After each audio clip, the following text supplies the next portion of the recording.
Você nessa noite tem um suco aqui num jarro, né? Nós temos dois jarros aqui e 2 copos, né? Eu queria que, antes da gente entrar na apostila, que a gente estudar a apostila, você prestasse um pouquinho a atenção, tá? Presta atenção numa coisa aqui. Até quem está mais longe, tá vendo que nós temos uma jarra com suco, né? Vamos dizer cheia de suco, e uma jarra vazia, né? Qual a diferença das 2 jarras para você nessa noite? Cheia e vazia. O que tem dentro da jarra, né? Pode ser sim. O que tem dentro da jarra. As 2 estão vazias, é isso? Não. As 2 estão cheias? Não. Maria Alice, faz favor, venha cá. Pode vir, rapidinho. O que tem aqui dentro? Pra mim é suco. Suco. O que tem aqui dentro? Nada. Esse copo, os 2 estão vazios, certo? Pega um pouco de suco e põe dentro do copo. Glória a Deus. Muito bem. Senta lá um minuto. Agora nós temos aqui uma outra coisa diferente e igual ao mesmo tempo na pergunta que eu fiz para você. E você vai entender já, tá? O que nós temos nessa jarra? O que nós temos nesse copo? Suco. E o que nós temos aqui? Vazio. E aqui? Vazio. Vocês estão errados. Eu já pensei também. Ai, meu Deus. Pastor, tá cheio de vento. Os 4 estão cheios. Meu Deus. Concorda comigo, Kleber? Tem sentido, né? Concorda com o pastor? Amém? Já está falando que está cheia, né? Não tô vendo, não. Tá Concorda vazio. comigo, Anderson? Não. Não concorda? Por que você não concorda? Porque está vazio. Não está vazio. Eu discordo de você. Tá Tá cheio cheio de de ar. quê, pastor? Esse aqui é o cristão Cheio. que só enxerga e que só vê o que é natural. Esse aqui é o cristão Pela fé. que sabe que aqui dentro, por mais que não tenha o suco, tem ar. É ar. Cheio de vento. Região física. Região espiritual. Não é porque eu não estou vendo que não existe. Eita Deus. A base é essa. Ah, eu estou vendo, eu só acredito no que eu vejo. Se você só acreditar no que você vê, então você não acredita em Deus. Porque Deus você não vê. Ah, pastor, mas eu não vejo ar. Eu não vejo, mas você sente. E se você sente Ele, Deus você não vê, mas você Sente. Amém? Amém. A base é essa. Não é porque eu não vejo que não existe. Ah, você acredita? Não, eu não acredito por quê? Porque eu não vejo. Ah, você vê o ar? Você vê o vento? Você sabia? Mas você sente. Agora, existe uma forma de eu fazer o ar se manifestar.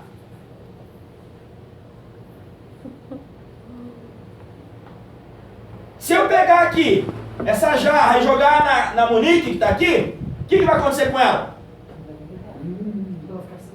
Ela vai ficar molhada. Por quê? Porque você está vendo, olha, o pastor jogou suco nela. Você estava vendo o suco. Agora, se eu pegar e fizer assim com ela, o que vai acontecer? Ela vai se molhar? Não. Não. Agora, se eu pegar ela, colocar ela de frente daquele ventilador e pegar um pacote de trigo e soltar na frente do ventilador, o que vai acontecer? Vai haver uma manifestação do ar e ela vai se sujar. Da mesma forma que na região espiritual nós não podemos ter um contato, a gente não pode ter um contato, o inimigo pode se manifestar. E assim como eu preciso da farinha, como eu preciso da água, ou como eu preciso de qualquer coisa, para que haja uma manifestação do ar, o inimigo precisa de alguma coisa para ele poder se manifestar. Então ele vai escolher o quê? Ele vai se manifestar nisso aqui? Não. Ele vai se manifestar nisso aqui? Não. Ele vai se manifestar no quê? No ser humano. Se a gente diz que a gente crê, que a gente pode ser cheio do poder do Espírito Santo de Deus, o Espírito Santo de Deus pode se manifestar na nossa vida, você crê nisso? Amém. Você crê que o Espírito Santo usa você para falar em línguas? Amém? Amém. E da mesma forma que o Espírito Santo se manifesta no ser humano, o inimigo também pode se manifestar no ser humano, ao qual nós chamamos de possessão ou endemoniamento. A pessoa está endemoniada. Esse é o princípio básico. Você tem que ter isso na tua cabeça. Não é porque eu não estou vendo que não existe. Ele existe, ele é real. Ele está ao nosso derredor, segundo a palavra de Deus, buscando, procurando alguém a quem ele possa tragar. Então vamos lá de novo. Essa jarra está Cheio. Esse copo está Cheio. Esse copo está Cheio. Esse jarro está Cheio. Amém? Amém. Princípio básico de visão espiritual. Agora olha a diferença. Para eu receber uma bênção, ou para eu conquistar uma vitória, não se manifesta aqui. Se manifesta aqui. Hebreus 11, verso de número 1. O que é a fé? A fé é o firme fundamento ou a certeza das coisas que nós não Vemos. mas nós Cremos. esperamos, cremos, sabemos que é possível. Isso é região celestial, área espiritual, resumida para você. Amém? Amém. Pega a sua apostila e abra na primeira página.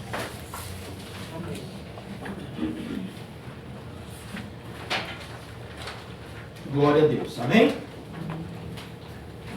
Luta contra as potestades do mal, né? Nós sabemos que a Bíblia diz que os anjos são espíritos ministradores, a serviço dos servos de Deus. Os anjos estão para nos servir. Se você der ordem, entenda uma coisa, como filho de Deus, você pode orar nesse momento e dizer: Senhor, envia um anjo lá na minha casa.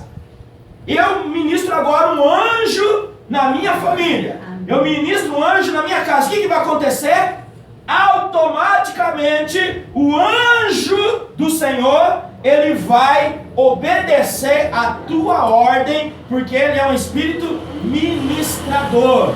Nós vamos estudar a hierarquia dos anjos, nós vamos estudar a hierarquia das trevas, nós vamos nos aprofundar nisso, mas hoje nós vamos entender a luta contra a potestade do mal. No pré-estudo que nós fizemos, nós aprendemos que a batalha começou na onde? Lá no jardim do Éden. Se lembra? Quando Deus começou ali a travar uma luta contra Satanás, foi aí que nós estudamos. Agora a gente já vai à frente, na carta de Paulo à igreja de Éfeso, a igreja que foi separada para a batalha espiritual. Existe uma coisa, todo cristão, ele está numa batalha, mas existem cristãos que foram separados, intercessores de batalha espiritual. Intercessores. Por exemplo, vamos lá, Gideão, lá no livro dos Juízes, a Bíblia diz que Gideão separa, o Senhor manda separar um exército, amém? Amém. Um exército. Quantos homens tinha lá na primeira passagem? 32 mil homens. Deus falou: tem muito homem. Era tudo povo de Deus. Mas Deus tinha pessoas específicas, que eram quantos? De 32 mil, Deus contou com? E mesmo assim ele deu a vitória. Porque para Deus não interessa e não importa a quantidade, interessa e importa a qualidade dos soldados. Você tem que estar qualificado para uma batalha espiritual. Tudo que você vai aprender aqui, você vai usar até o final da tua vida. Até o final da tua vida. Tá? Vamos ler na apostila aí? A luta contra as potestades do mal. Está lá em Efésios 6, do 10 ao 20. Diz assim, ó. Existe um mundo espiritual que, embora não possamos ver, tem uma influência poderosa sobre o mundo físico. A Bíblia faz a referência a anjos e a demônios, seres espirituais que agem na terra. Antes da conversão, o homem é escravizado pelas forças do mal. Efésios 2, do 2 ao 3. Mas não tem consciência disso. A partir do momento que ele se entrega a Cristo, o crente se envolve numa intensa batalha. O príncipe do império das trevas, de onde fomos libertos, não se dá por vencido. Todo ser humano, quando ele nasce, desde criança, quando ele nasce, a Bíblia diz que Deus já conhece desde o ventre. Quando os ossos estavam se formando, Deus já chamava pelo nome. A criança nasceu, teve vida. O inimigo, assim como Deus, começa a fazer um plano para a vida daquele bebê, daquele recém-nascido. O inimigo também começa a traçar os seus planos. Desde a hora que nasce, tá? A Bíblia fala assim que o inimigo fica ao nosso derredor e o Senhor coloca os seus anjos ao nosso lado. Mas entenda uma coisa, é mais fácil você arrancar uma árvore enquanto ela ainda é pequena, nova. Porque depois que ela enraizar, depois que ela engrossar, depois que ela fortificar, você pode tentar puxar ela para cima ali que você não vai conseguir arrancar. Por quê? Porque as raízes pegaram profundidade. Então a destruição do inimigo na vida das pessoas não começa depois da idade da consciência. Começa desde o momento do nascimento. Tá? Quando você apresenta a criança na igreja, como a gente faz, como é o nosso hábito, como é o nosso costume, você apresenta, você entrega ela nas mãos do Senhor, automaticamente o Senhor já guarda, desde o nascimento. Se a criança morrer na idade da inocência, ela já vai para o Senhor, ela já tem a sua salvação. Mas o inimigo vai fazer o quê? Vai tentar de tudo. Então nós vamos aprender algumas coisas agora aqui, tá? Primeiro, a criança nasceu hoje, o que tem imperado muito na nossa sociedade? O que tem? Homossexualismo. O inimigo, ele tem trabalhado com isso. Não vou nem escrever ali que vocês já mataram, tá? Homossexualismo. Isso, amado, não se desenvolve na adolescência. Isso não se desenvolve na juventude. Isso não se desenvolve depois que é já maduro, já é homem, já é mulher. Isso já vem desde o momento em que a criança nasce. E o ambiente onde ela convive, se é propício, o inimigo vai se aproveitar. Um menino que nasce, numa família onde só tem meninas, tá? Ou uma menina que nasce numa família onde só tem menino, ou convive o menino só com menina e a menina só com menino, já há uma brecha aí para o inimigo começar a trabalhar e fazer com que o menino comece a sentir interesse por coisas de menina e a menina por coisas de menino. Isso não é na idade adulta, isso é na infância. Você pode reparar que tem meninos aí de 4, 5 anos que brincam de boneca. O inimigo já está trabalhando, já está preparando, já está semeando o seu joio na vida daquela criança, para que quando ela crescer, ela já tenha a tendência. Aí quando ela tiver maior, aí aquele demônio que acompanhava ela desde o momento que ela era criança, encosta naquela pessoa. Então ela já está numa batalha espiritual desde... Sem saber. Foi o que nós vemos aqui. A criança, desde que... Por isso que a Bíblia diz que a responsabilidade dos filhos é dos pais. Os pais que precisam educar os filhos. Os pais que precisam tomar conta dos filhos. Os pais que têm que orar pelos filhos. Que têm que interceder pelos filhos. Por quê? Porque os filhos, segundo a Bíblia, elas são o quê? Os filhos são o quê? Herança de Deus. E tudo que é de Deus, o diabo quer destruir. Então a criança, ela tem que saber, né, o ambiente que ela é criada influencia muito. Primeiro, não existe pessoa que nasce, isso é mentira, isso é conto do diabo, isso é o que os homossexuais estão tentando implantar. A pessoa já nasce, mentira. A Bíblia diz que o homem nasce homem, a mulher nasce mulher. Não tem meio termo. A Bíblia diz que macho e fêmea, assim Deus criou, assim Deus formou. Não existe, tá? Isso é conversa. Isso é conversa, tá? Aí eles querem desvincular da Bíblia.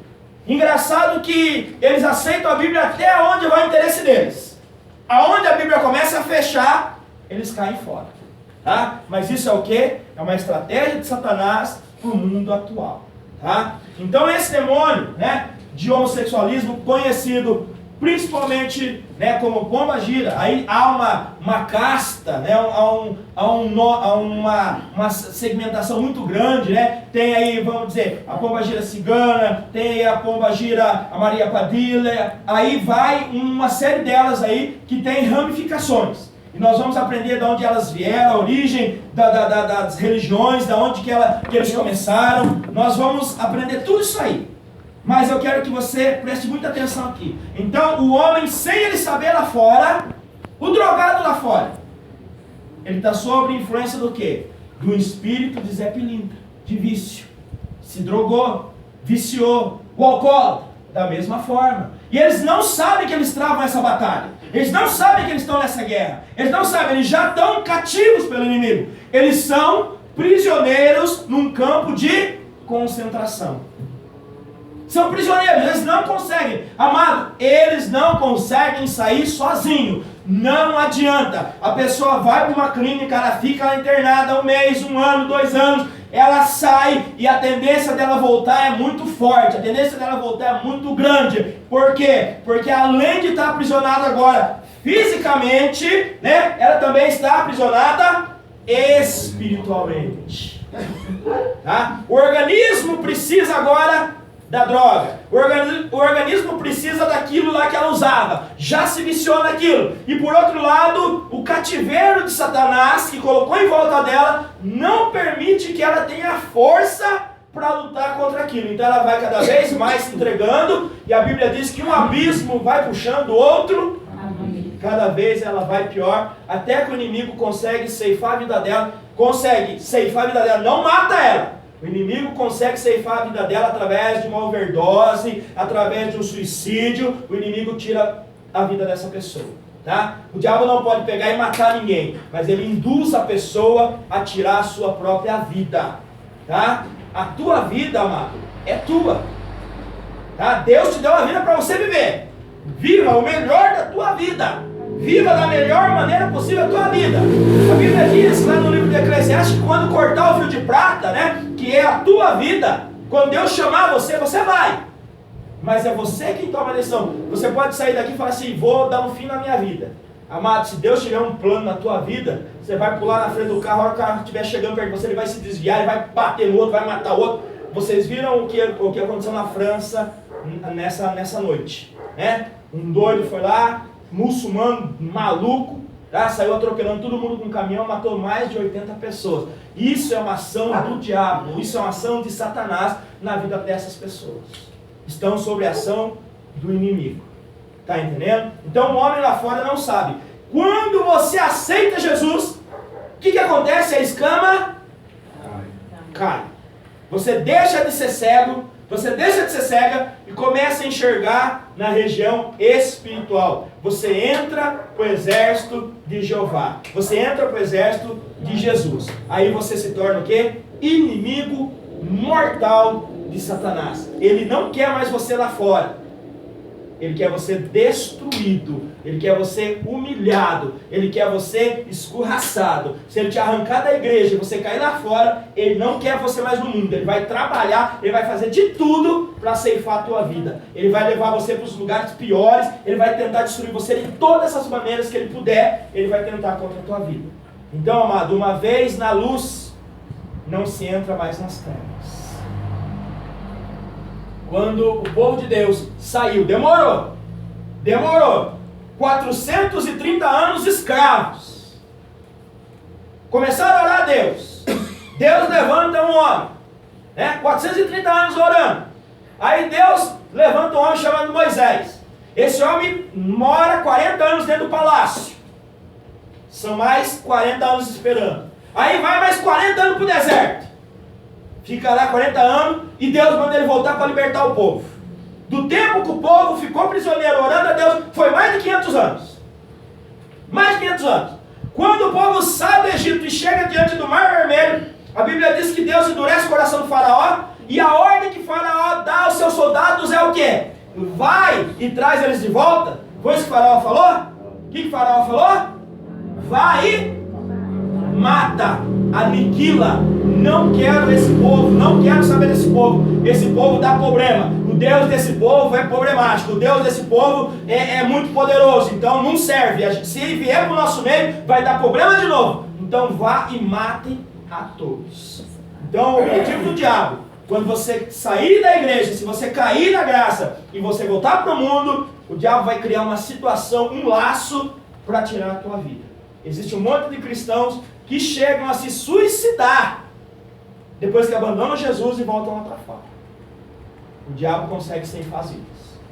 E aí, conseguindo ceifar as vidas, se a pessoa se mata, se a pessoa se suicida, automaticamente ela vai para onde? Vai para onde Satanás quer. De uma forma, né, pastor, que mesmo a pessoa conhecendo a palavra, ela não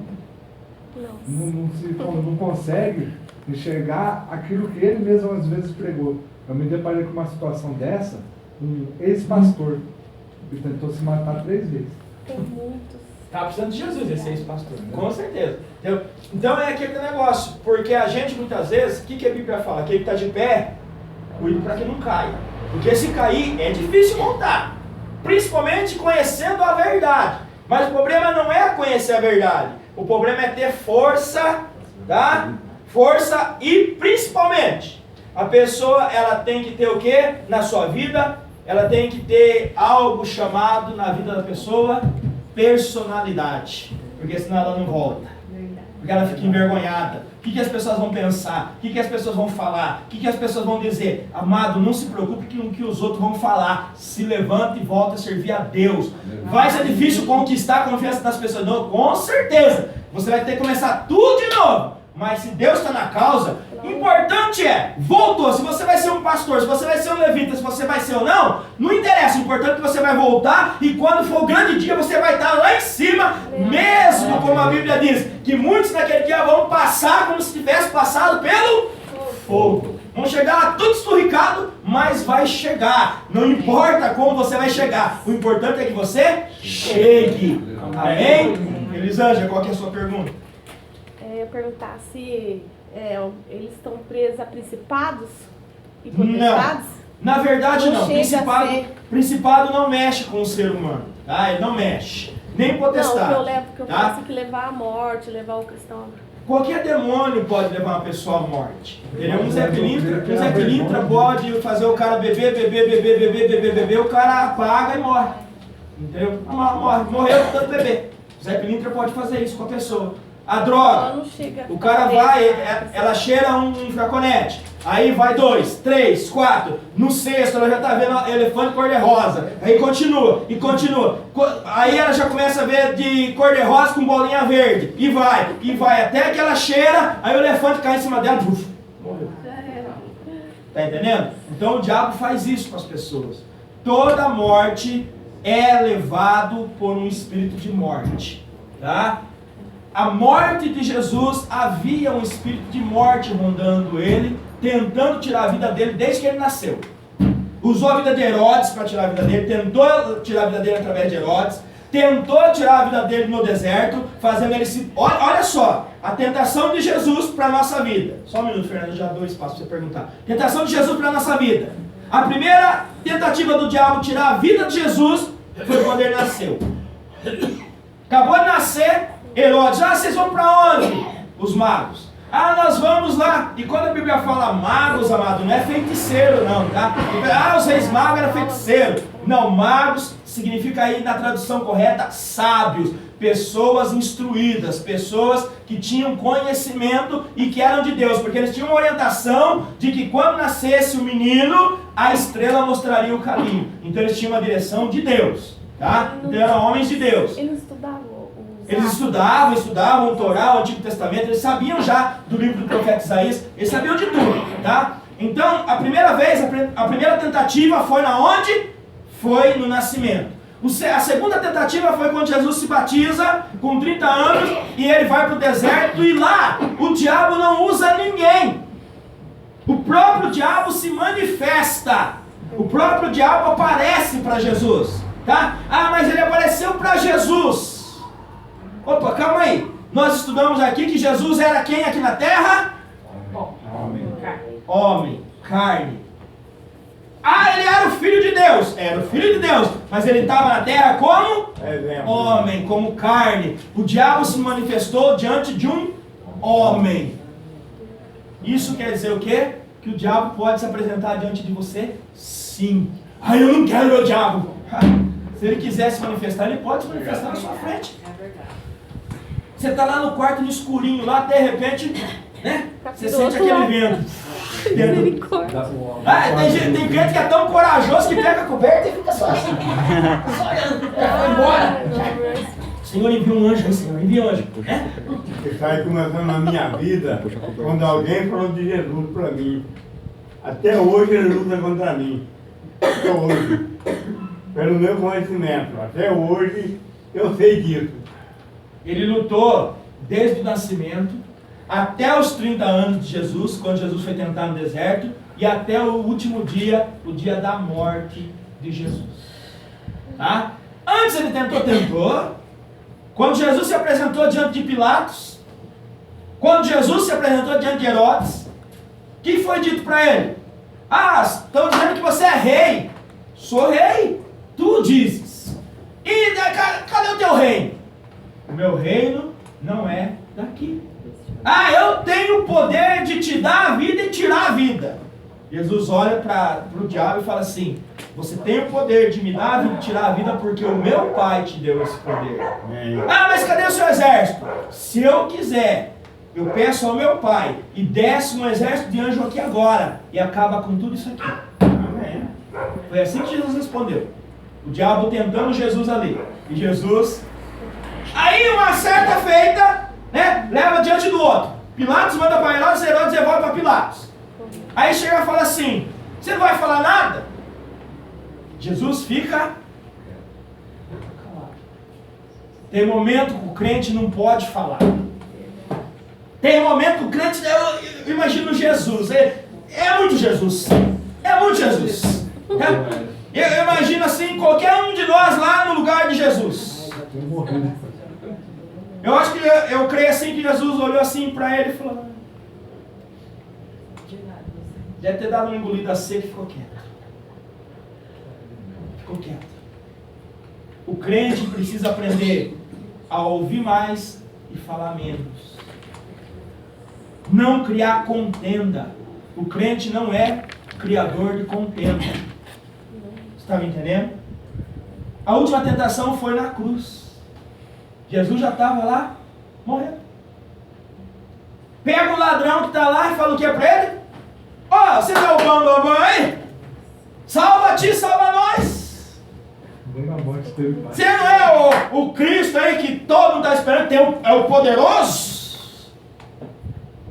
O diabo usa a boca das pessoas para te afrontar. O Espírito Santo usou o outro, né, pastor?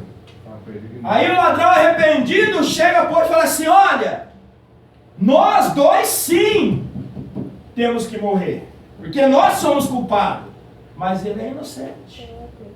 Senhor, lembra de mim quando chegar no teu reino. Jesus responde aqui para ele: ainda hoje estarás comigo no paraíso. Glória a Deus. Pastor, esse que falou assim com Jesus, que até desceu um corvo ali, né? Sei lá se é isso, não é? Vai, continua, Elisângela. Não, mas eu quero dizer assim, Ele representa o que espiritualmente, esse homem que fez isso com Jesus? A ação do diabo. Ele negou a existência de Jesus, isso é um demônio que está por trás, né? O inimigo se manifestou na vida dele. Sim, Entenda uma coisa, demônio. toda a Bíblia ela é uma luta entre anjos e demônios, espiritual. É igual lá no rei Herodes, lá, Herodes não, do lado do Egito, lá, o rei do Egito. Ele também representa um principado na área espiritual. Então ele se levantou com morte, né? Como a Bíblia hoje diz, também, né? eu vou dar espaço para vocês também. A Bíblia diz que Jesus Cristo é o cabeça de todo principado, ou seja, ele está acima. Cabeça, eu nunca vi ninguém com a cabeça lá no pé. Né? Eu sempre vi com a cabeça pelo menos em cima do pescoço. Né? Cabeça. Então Jesus está no comando. Tá? E os reinos da terra foram instituídos por Deus. É Ele quem dá autoridade. E o inimigo, ele consegue se apoderar dessas autoridades. Tá? Os prefeitos, os governos, os vereadores, os deputados, os reis, e por aí vai. Todos eles são o quê? São representantes legais ou ilegais, porque tem aqueles que muitas vezes eles entram no trono à força, né? Eles entram através de uma revolta, mas eles dominam. Então eles dominam o povo. E a partir do momento que o ser humano domina o povo, que ele não tem o Espírito Santo de Deus, né? O que acontece? O inimigo entra na vida daquela pessoa e ele começa a oprimir. Por que o Brasil está nessa draga que está? Porque realmente o Senhor não é colocado como centro do Brasil. Não tem um governador, não tem um homem ali na frente de Deus, realmente, para tomar sobre si, porque há um preço muito caro a se pagar, entendeu? Por quê? Porque tudo que acontece reflete, não material, no reino material primeiro, mas no reino espiritual. Entendeu? Fernanda, sua pergunta. Primeira pergunta, não é pergunta não, é só afirmações. Eu estava assistindo uma vez um vídeo com o Anderson de uma mulher que ela estava prestes a pular do prédio. Aí tinham pessoas assim gravando normal, e aí dava pra ver certinho quando ela tomou a decisão de pular, algo saiu de trás dela, tipo assim, é como se o inimigo estivesse ali até aquele momento influenciando ela. A partir do momento que ela tomou a decisão, ele saiu. Pra quê? Pra que ela morresse sem estar endemoniada, pra não falar que foi ele que se manifestou ali e ela morreu, pra ela morrer e ir pro inferno. E eu e a mãe estávamos conversando sobre isso, que realmente eu acredito que existem inimigos assim específicos para a vida de cada pessoa. E hoje nós estávamos dentro de um ônibus e 3 moças entraram assim, e na hora eu e a mãe, a gente olhou assim, a mãe, eu nem falei nada para ela, mas eu tinha sentido. Ela falou assim, são 3 pombagiras que entraram. Aí, tipo assim, na cara delas mesmo, assim, mesmo não conhecendo, você via no traje e na cara delas que elas eram propícias àquilo. Tanto que a gente foi num lugar e a gente viu uma moça que a gente viu assim pela aparência, não é cristã, e a gente não viu o mesmo demônio. Então, tipo assim, não é porque as pessoas estão no mundo que todos os demônios são para todos, não. Eu acredito que cada um tem Vou fazer uma revelação aqui bombástica para vocês agora, tá? Para cada ser humano, há no mínimo 3 espécies de demônios diferentes. Para cada ser humano. Os 3 trabalham em conjunto. Por que 3, pastor? Porque o diabo sempre copiou Deus. Nós temos o quê? Nós temos uma trindade. Deus Pai, o Deus Filho e o Espírito Santo. Quando Satanás vier se manifestar na terra, né, o espírito de Satanás vai entrar num homem que vai ser quem? O anticristo. Depois temos a segunda representação, o falso profeta. E o terceiro, que é o próprio Satanás. E a Bíblia diz que os 3 vão ser lançados no lago de fogo e enxofre. Então, o ser humano, ele tem 3 demônios que vão tentar contra ele. E a única coisa que livra ele desses demônios é a autoridade do nome de Jesus, quando ele aceita Jesus. Aí ainda vem um agravante. Imagina só, tem uma pessoa só, ela pode ter entre 7.000 e 21.000 demônios na vida dela, chamado legião. Pastor, portanto que até para expulsar tem demônio que Você vai orar pela Você pessoa. vai horas, não? horas, até cair o último, você vai se cansar. Eles ficam Você se ocultos. prepara. Só um minuto, Guilherme, deixa a Daiane perguntar. Fala, Daiane. Pastor, quando você falou de uma manifestação que uma pessoa é usar da boca da pessoa, isso é uma manifestação momentânea que a pessoa tem do inimigo na vida dela para falar algo para ferir a outra? Ou é um demônio que acompanha ela? Não, o diabo ele também é assim, tá? Ele já é propício a ficar naqueles que não conhecem Jesus, tá? Ele já é propício, já está ali. Só que ele precisa, como está aqui, o copo estava aqui, só que ele precisa de algo para manifestar. Então, ele vai pegar toda a brecha que ele tiver. Então, vamos dizer assim, o crente, ele é a habitação do Espírito Santo de Deus. Amém? Amém. Então, por que tem crente que o diabo usa a boca? Porque ele deu lado da carne. É da carne. O diabo entrou nele? Não. O diabo lançou um dardo. Atingiu. Pum! E ele fala. É tipo uma injeção, para entender. Uma injeção. O diabo pegou, deu uma injeção, você falou, acabou. Por quê? Porque o diabo sabe que palavra lançada não volta. Falou, já falou. Ah, não era isso que eu queria falar. Então não falasse. Então o diabo é assim. Quando é dele, ele usa a hora que quer. Por exemplo, quando você vai orar por uma pessoa, toda vez que você for orar por uma pessoa, você vai ver muito isso aqui, né? Na sua vida, ainda na sua trajetória. As novinhas aí vão ver, os novinhos vão ver. Quando você vai orar por uma pessoa que tem na sua vida um Zé Pilintra, a primeira reação desse demônio quando você ora por ele chora. Chora. Para se fazer de coitado.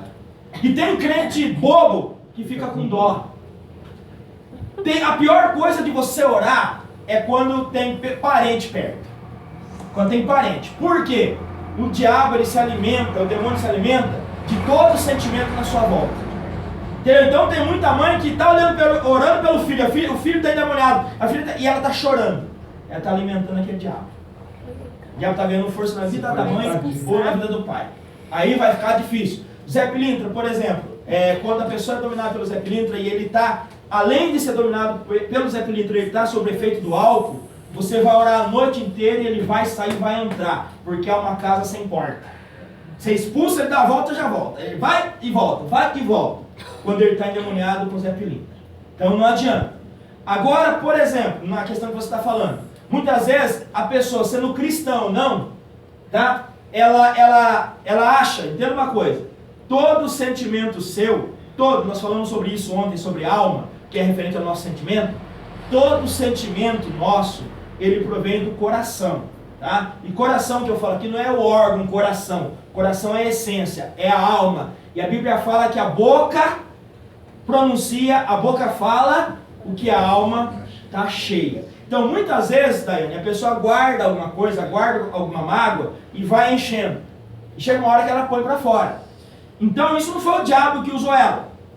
Foi o sentimento dela. Só que naquilo que saiu da boca dela, o diabo pegou aquilo que ela falou e usou contra você, para entristecer você, para chatear você, para magoar você, para você ficar com bronca daquela pessoa, para você se afastar daquela pessoa e perder a amizade com aquela pessoa. É uma das formas que o diabo tenta trabalhar. Calma, Dinaldo. Pastor, no inferno, quando for jogado lá no lago do enxofre lá, e todo mundo vai queimar ou os demônios vão ficar, não vai queimar? Tá, vamos tirar essa. Vamos desmistificar o inferno, tá bom?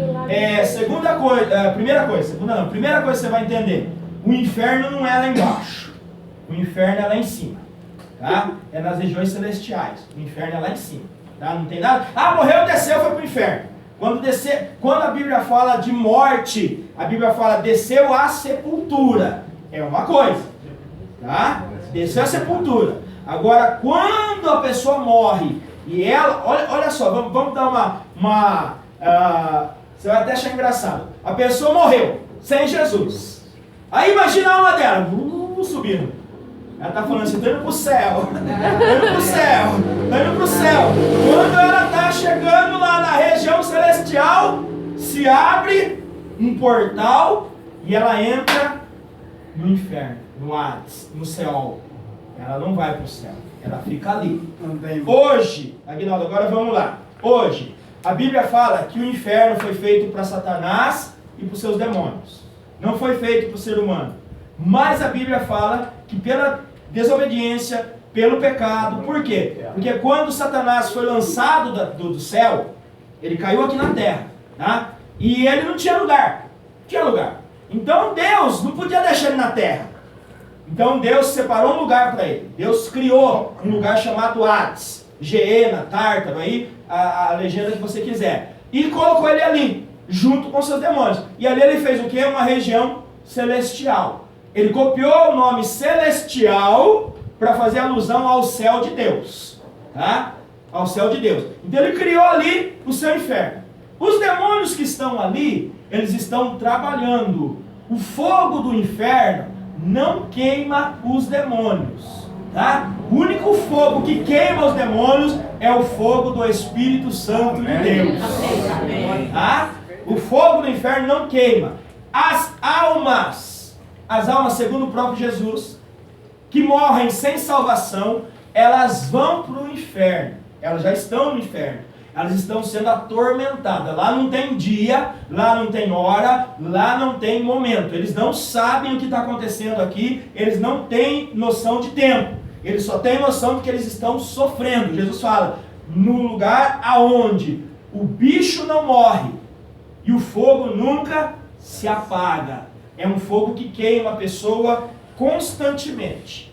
Tá? Esse é o inferno. Esse inferno não atinge Satanás e não atinge os demônios.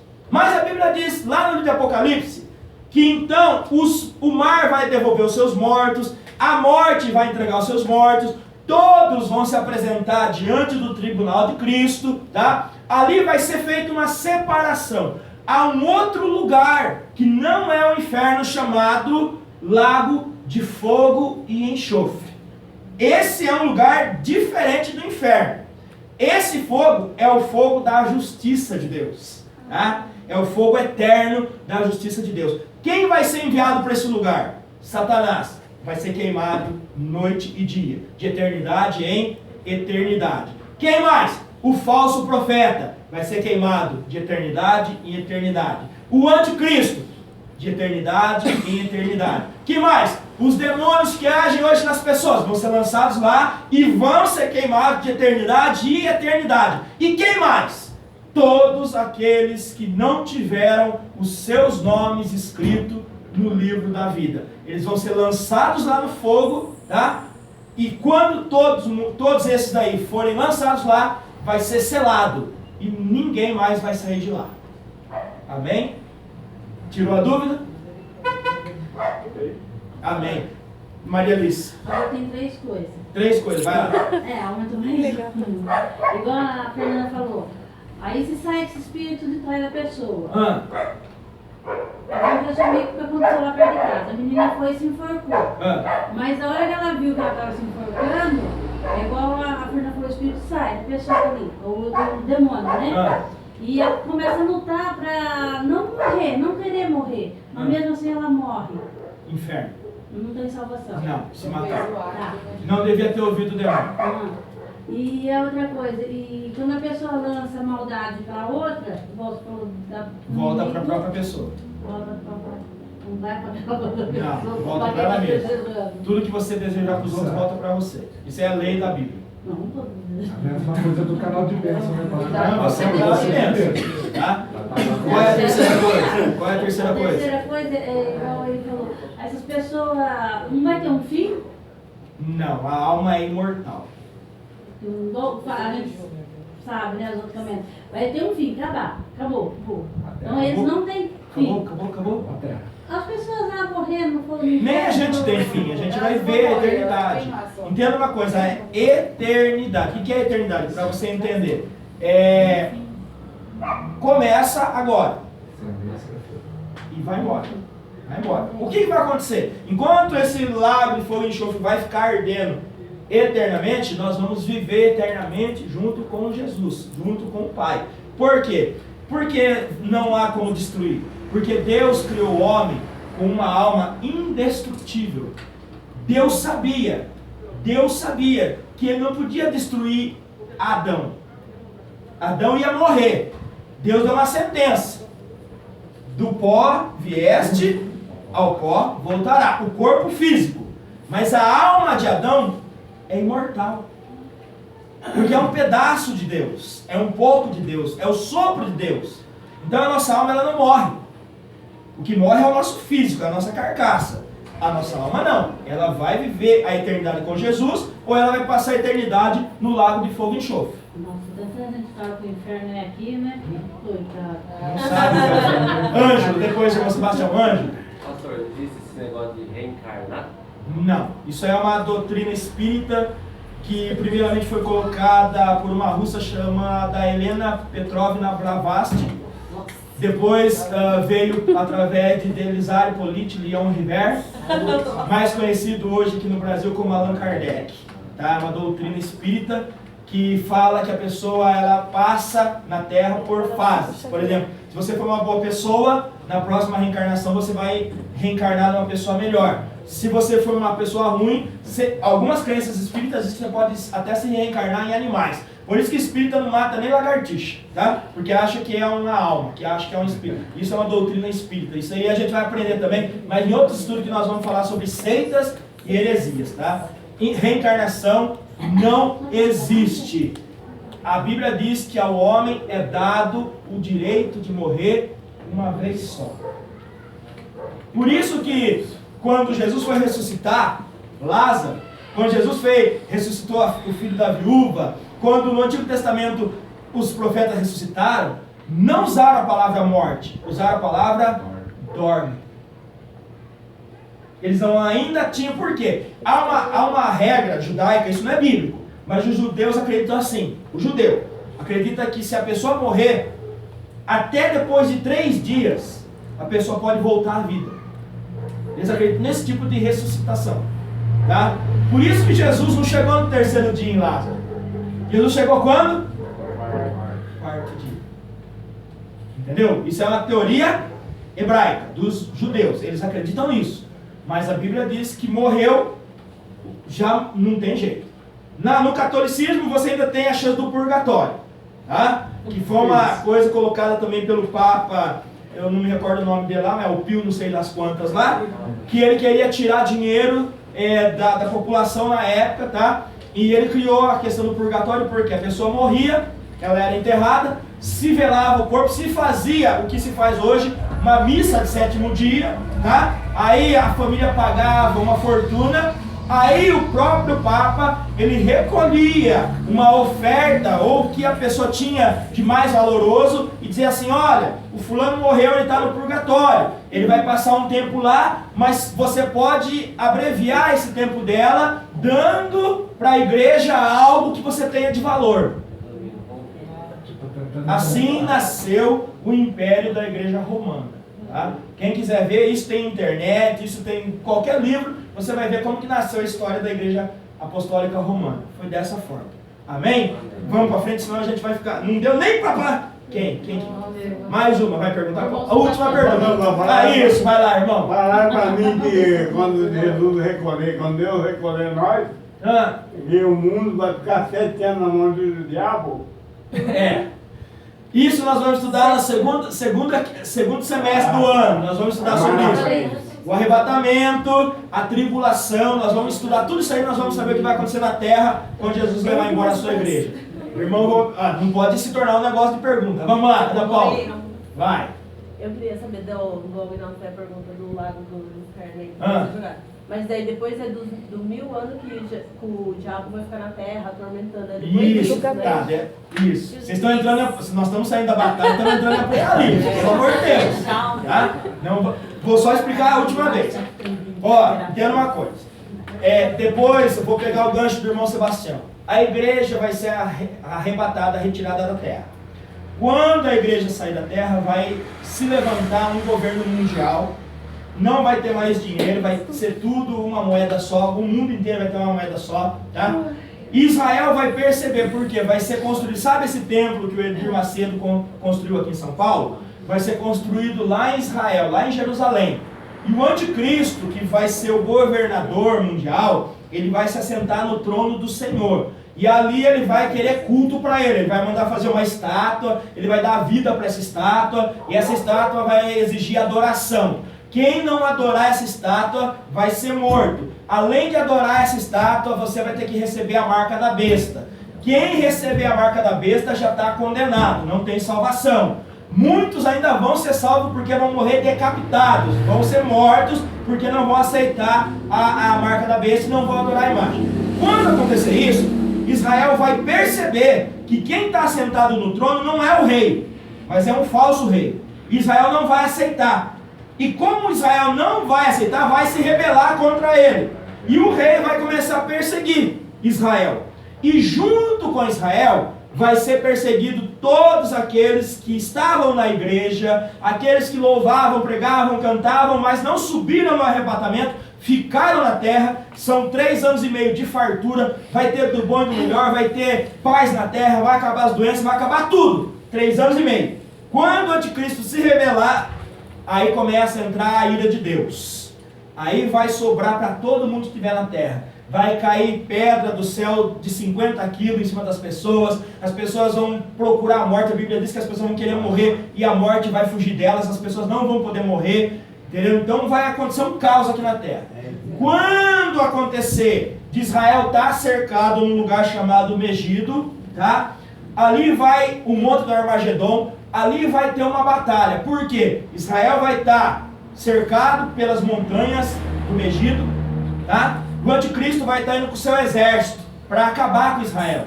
E tem um povo que vai ajudar Israel, que são os povos que sempre estão do lado de Israel. São 2 exércitos, o exército de Israel e os aliados, e o exército do anticristo, isso no mundo físico.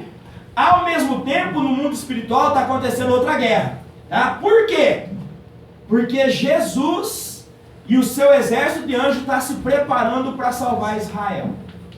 Israel vai ter um grande livramento nesse dia. Lá no livro do profeta Zacarias fala sobre isso. Tá?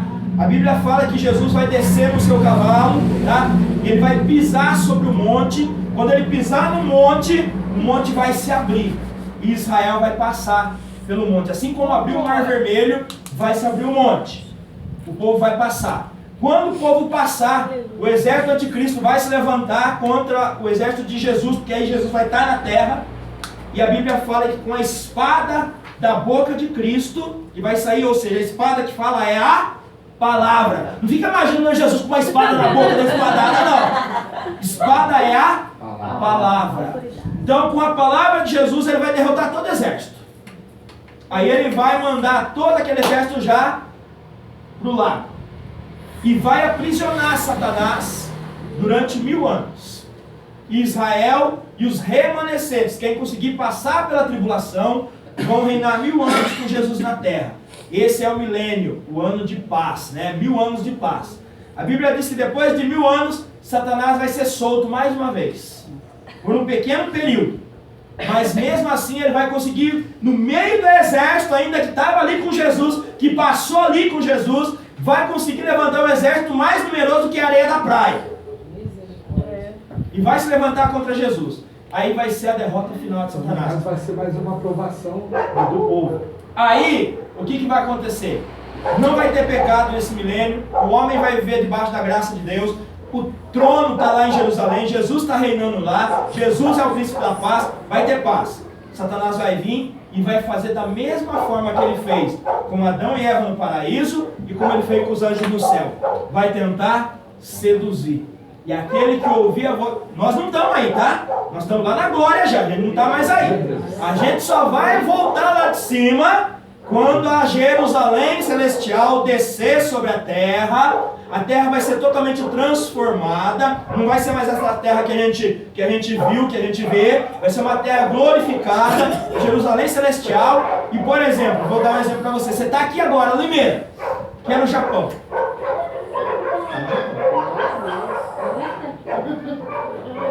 Teu corpo vai ser glorificado. Tá?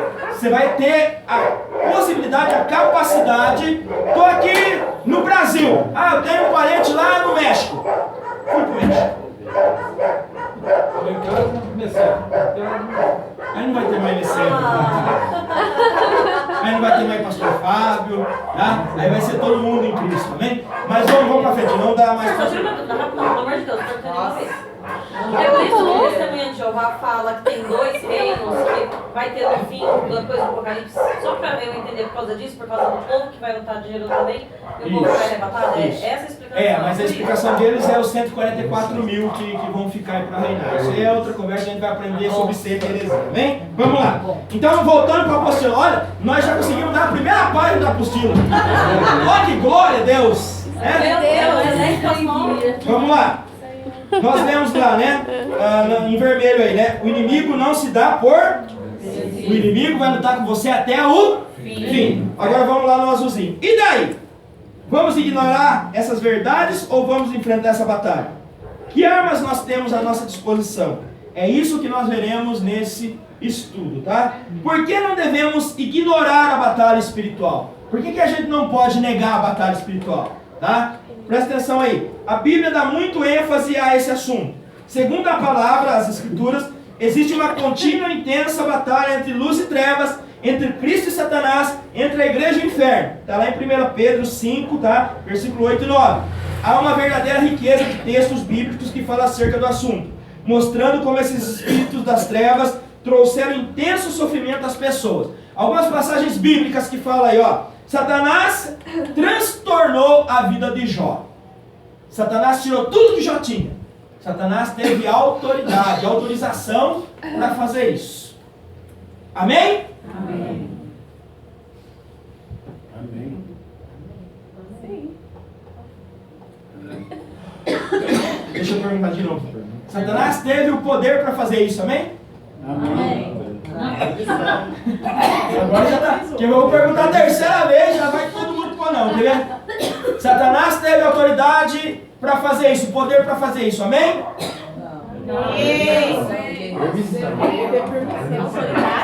Autoridade não, mentira. Você sabia que lá em Jó, olha o que você não sabia que você vai aprender nessa noite. Você sabia que lá em Jó, o diabo tentou lançar para Deus a responsabilidade de tirar o que Jó tinha?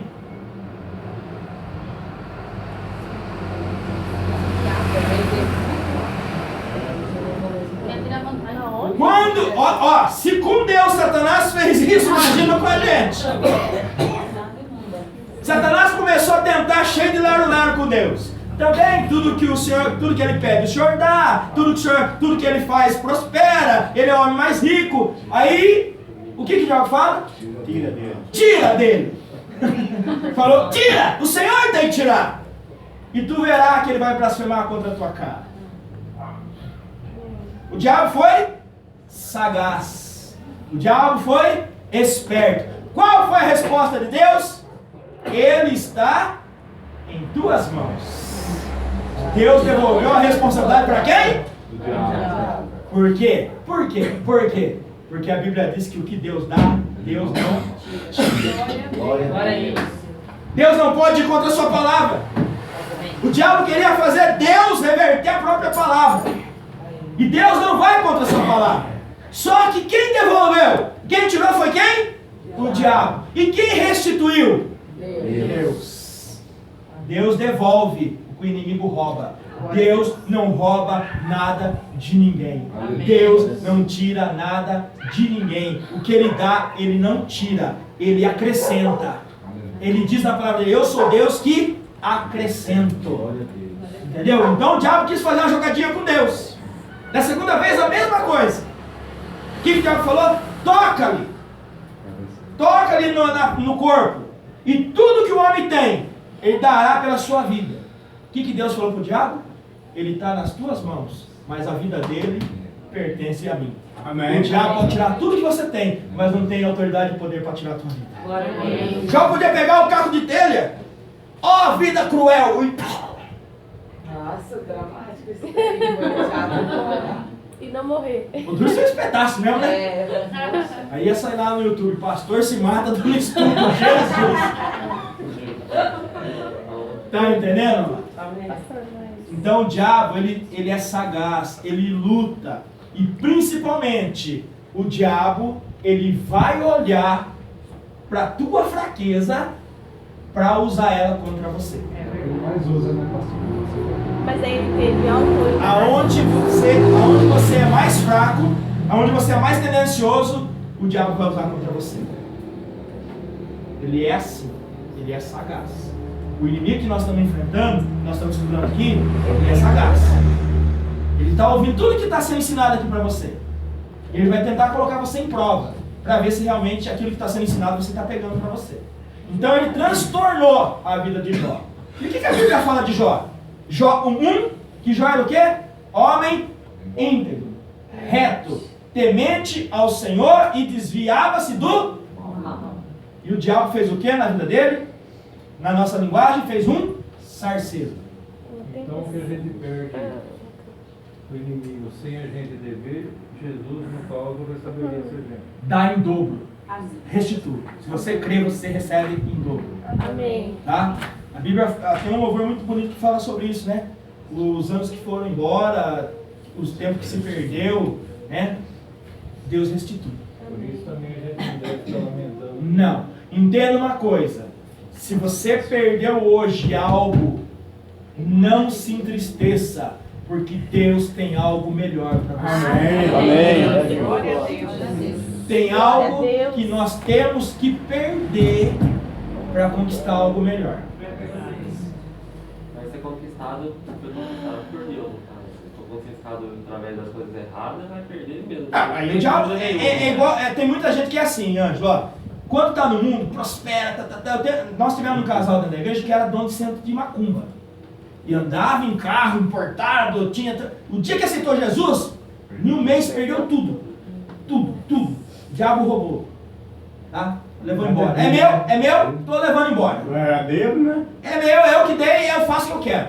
Então, tudo que você conquistar de forma errada, Deus não tem responsabilidade de te dar de volta, não.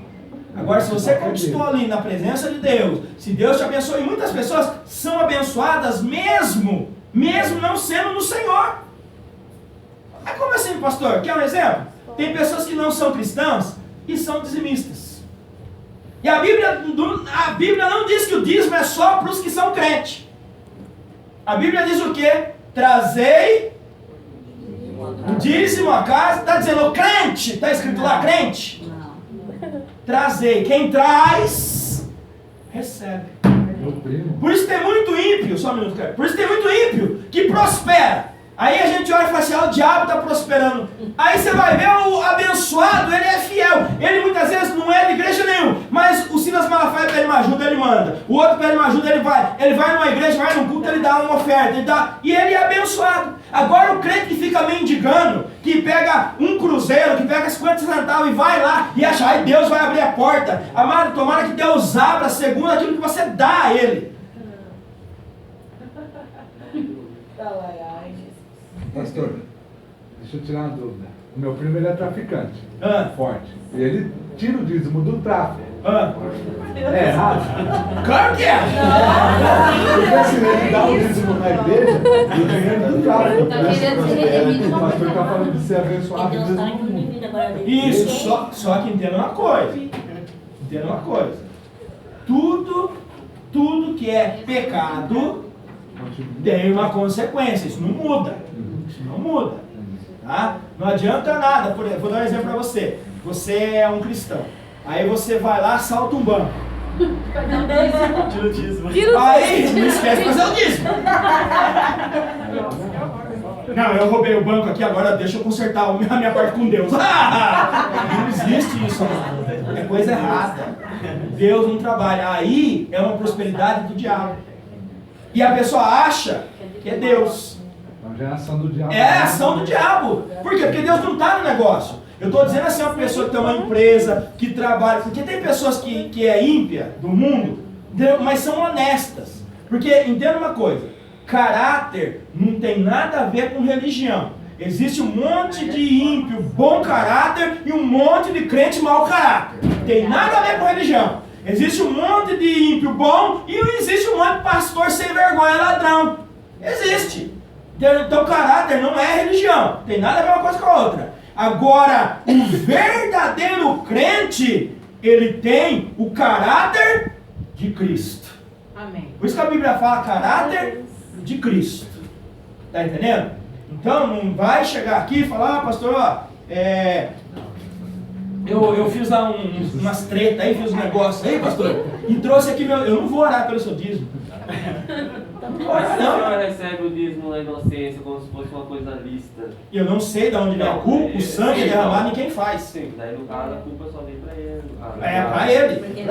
E Deus acaba fazendo o quê? Aquilo que é maldição, Deus transforma em bênção para abençoar a casa dele. Sabe por quê, pastor? Eu fiquei nessa dúvida. Por causa desse momento, né? Porque a Bíblia fala que até lá fora tem que abençoar. Obrigado a abençoar. Por isso que eu perguntei. Entendeu? Por quê? Porque, por exemplo, se o pastor não sabe de onde vem, vamos dizer, olha como que Deus trabalha. Às vezes o pastor tem uma área na igreja que é responsável de evangelismo e que trabalha justamente contra drogado, para resgatar os drogados. Entendeu? Então ele investe aquilo ali no próprio arraial do inimigo, para tirar as pessoas de lá. Entendeu? Então Deus faz. Agora se o pastor sabe, ó, Kleber é da bocada lá. Aí ele vem no dia do dízimo lá, vem até cercado com segurança com pacote de dinheiro. Jesus. Né? Pastor, aqui tá o meu dízimo. Falar, irmão. Vai embora. Muito obrigada. Eu sei de onde vem. Eu sei de onde vem. Então, se eu sei de onde vem e eu participo, eu sou cúmplice. E daí o cara lá prende o C lá, o policial. Onde tá o dinheiro? Ah, entreguei pro pastor Fábio. Aqui o céu! De jeito nenhum. Vai preso, pastor da igreja. Foi o caso que aconteceu com o Marcos Pereira, né? Então é complicado. O homem de Deus ele tem que estar antenado nas coisas de Deus para ele não se perder. Fala, Mega Sena. Cristão que gosta de jogar? Telecena. Não, você ganha na Mega Sena. Mas jogo é tudo. Tem crente que joga telecena. Mega Sena é jogo de azar, né? Pode jogar, mas não pede pra Deus não. Porque vai, Deus me ajuda, Deus vai falar. Mas não tem que dar o dízimo só do dinheiro suado? Como é que é? Daí ganha dinheiro. Calma. Só se for de uma herança. Não, entenda uma coisa, ó. Vamos trabalhar. Vamos estudar isso tudo aqui, depois eu vou tirar essa dúvida. Fale, pastor. Depois eu tiro dúvida de vocês. Sabe por quê? Porque muitas vezes é assim, entendeu? Tudo que vem à mão, que é suado, que você conquistou com o teu suor, que você se esforçou, nada vem fácil. Alguém aqui ganha dinheiro na moleza? Não. É o que vem suado. Então, é o que você merece. A Bíblia diz que o trabalhador é digno do seu salário. Se você ganha muito ou pouco, é dentro daquilo que você merece. Entendeu? Agora, não vai fazer coisa errada e depois vai querer compensar com Deus, que Deus não tem esse negócio de compensar, não. Fale, pastor. Porque é assim, né? Deus revela também pra gente se a pessoa quer fazer alguma coisa errada. Com certeza. Porque uma vez eu fui orar por um moço e quando eu coloquei a mão na cabeça dele, eu vi que tinha feito um assalto. Deus me revelou na hora. E eu falei pra ele quase morreu do coração, e a mãe dele entrou em desespero. E ele falou pra mim, é verdade, pastora, nessa tarde eu vi ele com a arma, eu vi ele roubando um caminhão, assaltando um caminhoneiro. E eu falei, do jeito que Deus falou pra mim, eu falei pra ele. Daí ele ficou pálido na hora. Ele falou, pois é verdade, pastora, realmente eu fiz isso nessa tarde. A mãe dele quase morreu. Então é sério, trabalhar as coisas espirituais é mais sério do que a gente imagina. Vamos lá? Então ele transtornou a vida de Jó. Depois, Jesus foi tentado pelo diabo no deserto, tá bom? Depois, lá embaixo, nos evangelhos, relatos sobre a ação do diabo impressionam. Por exemplo, o gadareno, possuído por legiões de demônios, Marcos 5. O jovem que era jogado, né, no fogo por 7 demônios e espírito de enfermidades. Ananias e Safira, que eram crentes, na segunda página aí. Ananias e Safira, que era crente, foram enganados por Satanás para que mentissem ao apóstolo Pedro. Os dois que morreram. Tá? Isso prova o que a pastora acabou de dizer. Venderam, eu até falei sobre isso na aula passada. Venderam, ou foi lá no recanto que eu falei. Venderam a propriedade, combinaram, o diabo lançou. Você vai dar tudo lá? Pedrão lá não sabe quanto foi que vendeu mesmo. O cara vende o negócio por 10 e fala que vendeu por 5. Combinaram os dois. Aí vai ele lá e mente. O que acontece? Pof, cai morto na hora. Aí ela entra lá também toda lindona, né? Feliz. Nós vamos enganar o apóstolo. Mentiu, Pedro só olhou para ela, ó, tá vendo isso aqui? Acabou de mentir. Pof, ela na hora caiu. Então não minta, porque você não está mentindo para o teu pastor nem para a tua pastora. Você está mentindo para o Espírito Santo de Deus. E para o Espírito Santo de Deus ninguém mente, porque ele revela. Amém? Então a gente tem que tomar muito cuidado. Tá? Muito cuidado mesmo. Né? O irmão Valmir, ele ganhou um terno e ele pediu para orar pelo terno. A gente orou, ungiu o terno, né? Ele disse que o que aconteceu mesmo, irmão? Quando você pegou o terno? Ficou ruim. Ficou ruim. Ganhou um presente, um terno bonitão, né? Ficou ruim. E ela sentiu o cheiro de álcool no terno. Entendeu? E é uma pessoa que, entre aspas, não gosta muito dele. E trouxe para o pastor orar. O pastor orou, quebrou, resolveu o negócio. Se é outro crente, já vai até com o terno no domingo na igreja. Aí o pastor começa a ministrar, daqui a pouco a grita já pula. Onde você tá com o terno?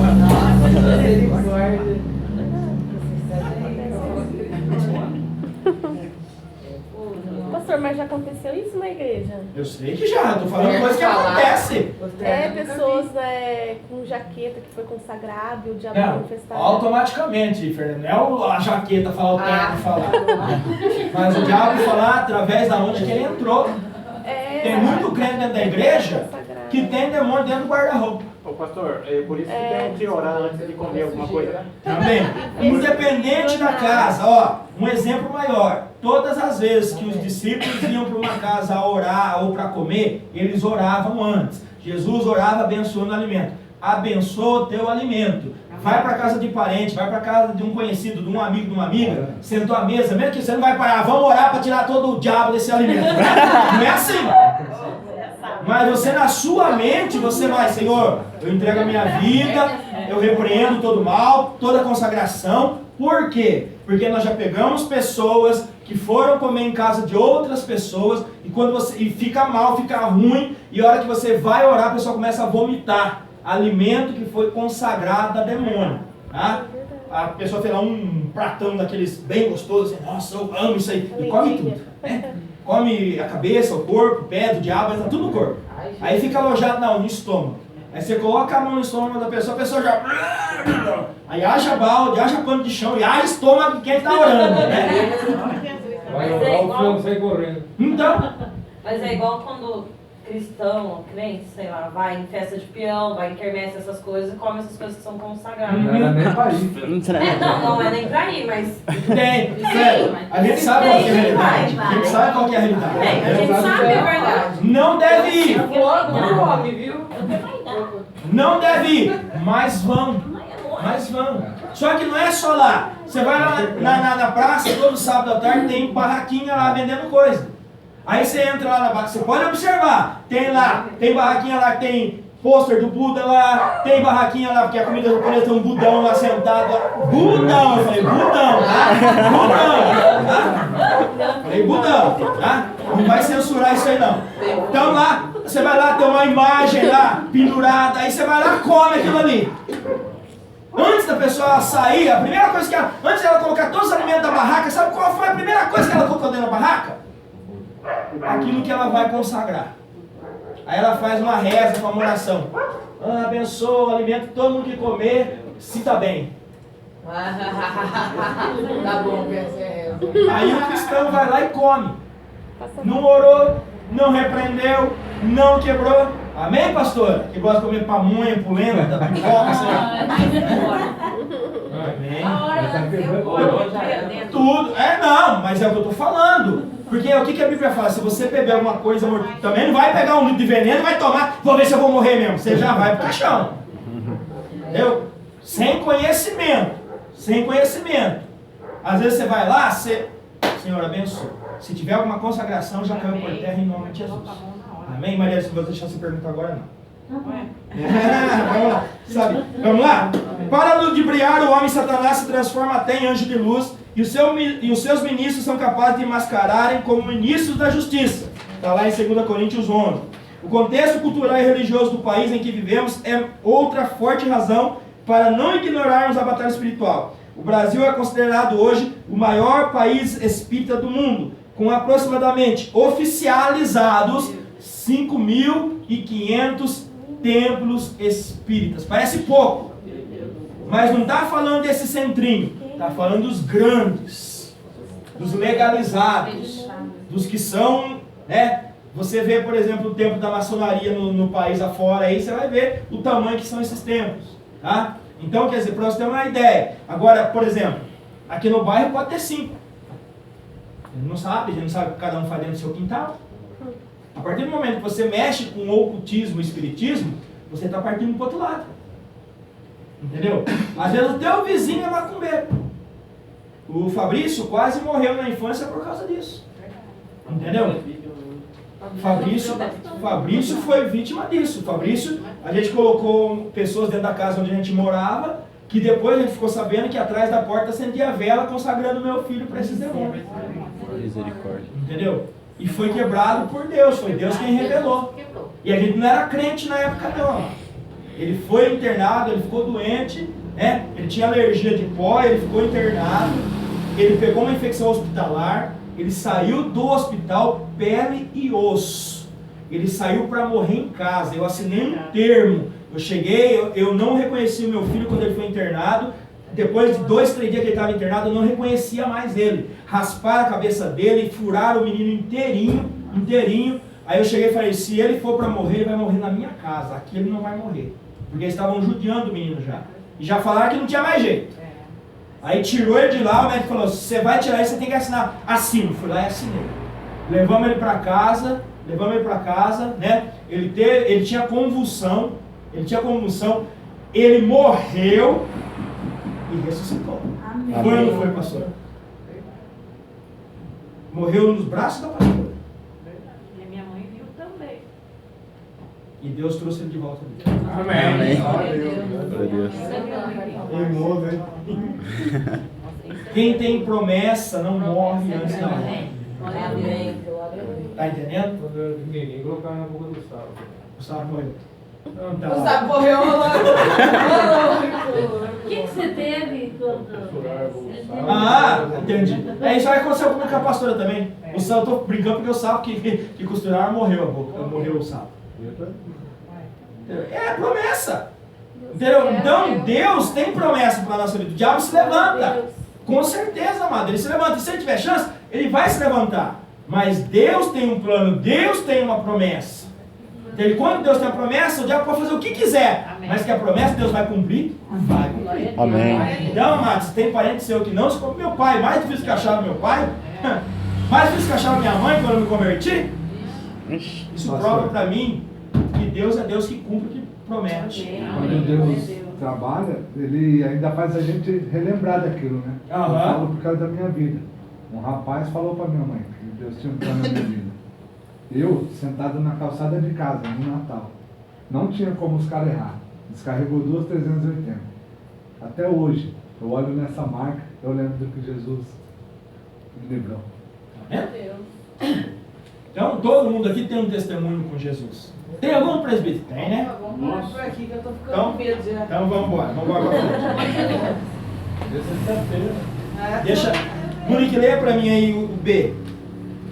O contexto... De novo, pra gente ler isso. De novo, vai. O contexto cultural e religioso do país em que vivemos é outra forte razão para não ignorarmos a batalha espiritual. O Brasil é considerado hoje o maior país espírita do mundo, com aproximadamente 5.500 centros espalhados pelo território nacional. Deve haver um despertar do cristão para a realidade da batalha espiritual e, assim, preparar-se para vencê-la. Boa noite. Ai,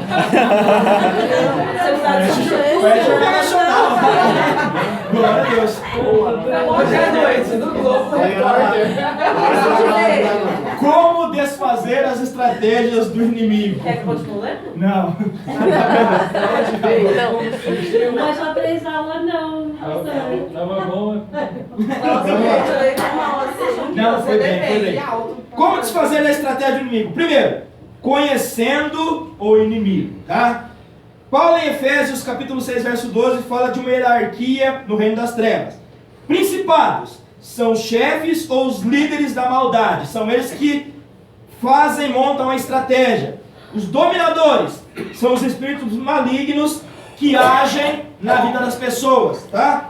E a potestade são os que têm o poder para governar. Todos eles promovem males na terra. Esses principados, dominadores e potestade do mal procuram levar o homem à desobediência e à insubmissão. Tornam as pessoas irreverentes e insubordinadas quanto ao seu comportamento. Estes espíritos malignos atuam também como agitadores da consciência humana, fazendo com que sentimentos de culpa sejam intensos. Os seres invisíveis da maldade são os acusadores. Vemos claro o exemplo de Jó, quando o diabo fica questionando a respeito da integridade e da justiça de Jó. Busca exagerada, detalhista, obcecada de justiça é também diabólica. Tenhamos cuidado com o exagero legalista. Deixa eu explicar essa parte para você. Tem crente, isso aqui está falando de crente, tá? Tem crente que acha que só ele é o certinho ou só ela é a certinha. E em tudo julga, em tudo questiona, em tudo fala que o outro está errado e ele está certo, como se ele fosse o dono da verdade ou como se ele fosse o certinho. Isso também é de procedência maligna. Tá? A gente tem que reconhecer que todos somos sujeitos a falha. Todos podemos errar. Todos podemos cometer erros. Que ninguém é melhor que ninguém. Deus não vai te olhar melhor que o outro só porque você tem faculdade e o outro nem estudou. Engano seu. Erro seu. Deus não vai olhar você melhor porque você é o melhor pregador e porque a irmã vem aqui e não sabe nem pregar. Deus não vai olhar isso. Deus não vai olhar nada disso em você. Deus vai olhar primeiramente o seu coração. Amém. E quem é de Deus não julga as pessoas. Tá? Aqui está falando de pessoas que se acham as certas, que se acham os tais, as tais. Isso é de procedência maligna. Dentro da palavra, você pode falar, você pode batalhar, você pode questionar dentro da palavra. Agora, a partir do momento que entra o seu eu acho, eu penso, você está fora da palavra. Isso não vale nada para Deus, porque nós temos que viver a palavra. Você não pode ver o que o pastor fala e você não pode falar o que as pessoas falam. Você tem que viver o que a palavra diz. Se o que o pastor fala está dentro da palavra, glória a Deus. Se o que o irmão prega está dentro da palavra, glória a Deus. Se o que o grupo louva está dentro da palavra, glória a Deus. Se o que o irmão profetizou está dentro da palavra, glória a Deus. Glória a Deus. Agora, se não está, se não tem base bíblica, esquece. Porque não vale para nada. Amém? Vamos lá. Conhecer e tomar posse das armas celestiais. Está lá em 2 Coríntios. Isso é tudo para você ler esses versículos, tá? Nós não vamos ler, senão a gente vai atrasar demais. As armas da nossa guerra, elas são ofensivas e defensivas. Ou seja, você tem tanto arma para atacar quanto para defender. Tem crente que só ataca. Que é daquela. A melhor defesa é o ataque. Você não ataca sempre. Tem hora que você tem que pegar o escudo e só se defender. Agora você vai só com a espada, né? Aí o cara ataca uma flecha em você, você corta com a espada. Beleza? Agora o cara lança 7, 8, 10 flechas. Aí você tem que ser muito ninja. Uma ou outra vai te atingir. Então você tem que ter o quê? Adianta ter só a espada? Você tem que ter o quê? O escudo serve para... O capacete serve para... A couraça serve para... O calçado serve para... O cinturão serve para... Então a maioria das armas, ela vem para nos defender. Não para atacar. Só temos uma arma que chama espada. E o que é espada? Palavra. Palavra. Para atacar o inimigo, só dentro da Palavra. Ah, diabo, eu repreendo você no nome do pastor Fábio. Ah, você vai levar um cacete do diabo. Jesus eu conheço, o pastor Fábio eu conheço, mas a autoridade não é no nome do pastor. Ah, eu te defendo no nome do ministério, né? Leva o escudo do Zoé de Davi, né? Aquele banner. Eu te repreendo no nome do banner. Você vai apanhar. É o nome de Jesus. É a palavra de Deus. Amém? Amém. Então, armas defensivas. Vamos lá. A oração, Efésios 6:18. Esta é a arma que coloca em contato direto com o mundo espiritual. Terceira página. Coloca direto com o mundo espiritual. A oração, primeiro, ela nos fortalece. Por isso que tem um monte de crente fraco. Porque eles não oram. É a oração que fortalece. Não é o muito falar. Não é muito falar. Tem gente que vai chegar lá no demônio, lá pega o dicionário Aurélio. Porque eu te excomungo. E começa a falar palavras difíceis, palavras que nem o diabo entende. Esse eu não conhecia. Tá falando em línguas, tá falando em línguas estranhas. Então não é o muito falar. Oração. Tem um monte de crente fraco porque não ora. Oração, a primeira coisa que ela faz, ela nos A oração é espinafre do crente. Quem é do tempo do Popeye lembra, né? Popeye comia espinafre, ó. Você é desse tempo, Maria? Vai. Olha lá.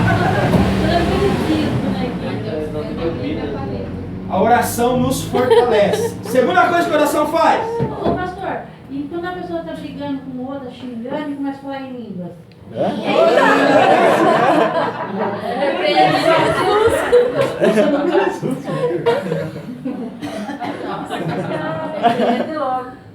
Vai saber que língua que é essa? Pela primeira vez na minha aula eu vou ficar sem resposta, porque eu não vou dar resposta. Eu não vou dar resposta. Irmão Valmir? Ele sabe. Ele não passa. E começa a falar. Não é a pessoa nada de Deus, não. Falando em outra língua. Eu, na vida, eu falei, não é Deus, não, não é Espírito Santo, não. Tem pessoas que falam em línguas e falam quando é brigando, xingando, fala em língua. Eu falo, não é Espírito Santo, não. Eu já falei pra ela. Não é, né? Não é. Língua aí tá longe. Sem comentário. Tá bom. Manda essa pessoa aceitar Jesus de novo e se converter. Primeira coisa. Vamos lá. A oração, primeiro, ela nos fortalece e ela nos capacita para quê? Para conquistarmos o quê? Você sabia que nós temos muitas vezes que combater no território do inimigo? Temos que ir lá no território do inimigo e combater. Não estou falando para você ir lá no centro espírita e repreender o pai santo lá. Estou falando isso. Mas em espírito, muitas vezes, em espírito, o próprio Espírito Santo te leva a lugares aonde você humanamente não pisaria. Eu fiz isso esses dias atrás. Oi? Esses dias atrás eu fiz isso. Você foi? Então um rapaz, eu conheci ele, ele era da igreja. Aí eu passando bem na frente dele, ele estava lá de recepcionista. Eu fui lá, cheguei, Pai Senhor pra ele. A mulher dele ligou para mim no WhatsApp falando que estava pulando de raiva lá comigo. Amém, Cleber. Amém. Fale, Fabrício. Não, dessa história do pessoal que queria enfrentar o diabo de cara a cara, eu conheço um rapaz que ele era praticamente bem estruturado. Negócio de ir na frente, falar a palavra de Deus, e o cara era todo o santo. Aí ele foi no centro espírita de um rapaz que é conhecido dele. Daí ele falou que ia falar de Deus pro rapaz. O rapaz acabou convertendo ele pro espiritismo. Pra você? E hoje ele é dono de um centro espírita. Isso é muito complicado. Isso é muito complicado. Crentes. Toda vez que a gente invade o território do inimigo, é consciente ou pode ser inconscientemente? Deus pode te usar do jeito que Ele quiser. Deus pode levar você em espírito Deus pode levar a tua, vamos dizer assim, a tua alma sair no sono, dormindo ou em oração mesmo. Entendeu? Isso se chama arrebatamento corporal. Ou seja, você sai, entendeu? E o Senhor te mostra um lugar, o Senhor te leva naquele lugar. O Senhor, como aconteceu? Visão de Ezequiel. Deus não pegou Ezequiel fisicamente. Entende isso aqui? A visão de Ezequiel não é visão física, é visão espiritual. Deus arrebatou o espírito dele e colocou ele na frente de um cemitério, num monte de ossos secos. E ali perguntou para ele. E quando aconteceu o reboliço, aquilo não foi uma coisa física, foi uma manifestação espiritual. Ou seja, poderão esses ossos ter vida? Assim como esses ossos voltaram a ter vida, assim Israel vai viver. Não foi que ele chegou, porque tem pessoa que acha que ele chegou na frente do cemitério, botou a mão lá, defunto, levanta, e começou a levantar defunto. Não foi isso. Isso foi uma visão espiritual.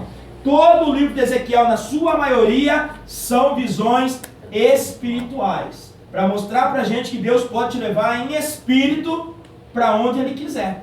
Deus pode te levar para o céu em espírito. Conheceu o terceiro céu. João foi para o terceiro céu. Paulo foi arrebatado para o terceiro céu. O pastor já foi? Não. Vou chegar lá ainda. Vou chegar lá. Não foi. Isso não é para todos. E poucas pessoas foram. Esse negócio de pessoas chegar e falar assim, porque eu tive uma visão do céu e eu vou escrever um livro. Isso é para vender livro, isso é para ganhar dinheiro. Deus pode te mostrar como que é o inferno, Deus pode te mostrar como que é o céu. Pode, né? Deus. Só que Ele escolhe as pessoas que estão preparadas para ver. Tá? E para mim chegar lá ainda, falta muito. Eu prefiro particularmente, ao invés de ter visão do céu, eu prefiro ir para o céu. Porque tem um monte de pastor que tem visão do céu, depois desvia e vai para o inferno. É real. Entendeu? Então a visão de Ezequiel ele foi arrebatado em espírito. Quando João foi lá no terceiro céu, ele foi arrebatado em espírito. Ele foi arrebatado. Ele saiu, o corpo ficou lá e ele foi. Primeiro que ele já estava todo queimado, ele já estava todo assado lá, entendeu? Então quer dizer, Deus deu uma visão para ele do céu, para onde ele ia, a glória de Deus. Então Deus pode fazer? Pode, mas aí depende de cada um. Ao quanto mais se busca, mais Deus dá. Deus vai pegar uma pessoa que não tem compromisso nenhum e vai mostrar o céu para ele para aqui. Não tem necessidade. Porque a Bíblia fala assim, que aquilo que nunca desceu ao coração do homem, aquilo que nunca subiu na sua cabeça, nunca desceu ao seu coração, são o que Deus tem reservado para nós. Entendeu? E Deus mostra isso para poucos. Mas que pode mostrar, pode. Sobre Elias foi diferente? Elias, o arrebatamento de Elias foi diferente. Primeira coisa, Elias não foi arrebatado fisicamente, no sentido de, a hora que ele entrou na carruagem, ele foi glorificado. E o corpo dele? Porque carne e sangue não entra no céu. Pois é. Está na Bíblia. Carne e sangue não entra no céu. Ele foi arrebatado. Tá? E outra coisa, ele ainda vai voltar. Tá? Ele vai pregar na tribulação. Ele vai estar pregando na tribulação. Os dois que não passaram pela morte. Quem foi? Enoque e Elias. Tem pastores teólogos que dizem que é Moisés, porque fala que transformado em sangue. Mas Moisés morreu. Então morreu não volta. Senão é espiritismo. Então é Enoque e Elias. Os dois são as duas testemunhas que vão pregar na tribulação. Amém? Mas vamos sair da tribulação, senão você começa a perguntar a tribulação e não tem jeito. Vamos lá? O Senhor equipou a sua igreja com uma armadura sobrenatural para que ela exerça domínio sobre o reino da maldade e resista às suas forças, a fim de sair da guerra sã e salvo. O capacete. Paulo faz esta peça representar a salvação, possivelmente referente a Isaías 59. A salvação protege o homem em Cristo de ser desintegrado sob os efeitos condenadores do pecado. Ou seja, o capacete serve para proteger o que? A sua mente. A primeira coisa que você tem que estar embutido na tua cabeça aí, e tem que ir até o fim da tua vida, o que é? Eu sou salvo. Amém. O diabo vai lutar até o último dia para mostrar que você não é salvo. falei palavrão, perdi a salvação. Então nós estamos na roça. Ah, eu me irei, perdi a salvação. Na roça. Tem uma certa dominação que fala mesmo. Fala. E outra coisa que eu vou dizer aqui para vocês também, que é um erro tremendo aí de algumas igrejas aí, que fala sobre predestinação. Tá? O que é isso? A pessoa ela já foi escolhida para ser salva. Mentira. Tem pessoas que falam assim, que a pessoa, e tem denominações de pastores que falam isso, que a pessoa ela vem para Jesus, porque ela foi escolhida. Aí ela se desvia, mas ela continua escolhida. E antes dela morrer, ela vai voltar porque ela foi escolhida. Há uma série de contradições nisso aí, amado, que deixa para outro dia. Mas tem igreja que pensa dessa forma. Uma vez salvo, se mantenha salvo. Mas a garantia de salvação só é quando você chegar lá em cima, tá? Não é, eu sou salvo, eu posso. E tem crente que faz isso. O pastor, eu sou dessa igreja, o pastor falou que eu sou salvo, sou predestinado, então eu vou lá pro mundo, vou fazer umas farrinhas, vou lá fazer a minha vontade, aí depois eu volto. Se conseguir voltar, tem um monte de crente achando isso e se dando mal por causa disso. Pastores, filhos de homens de Deus e mulheres de Deus fazendo isso. E vão se dar mal. Amém?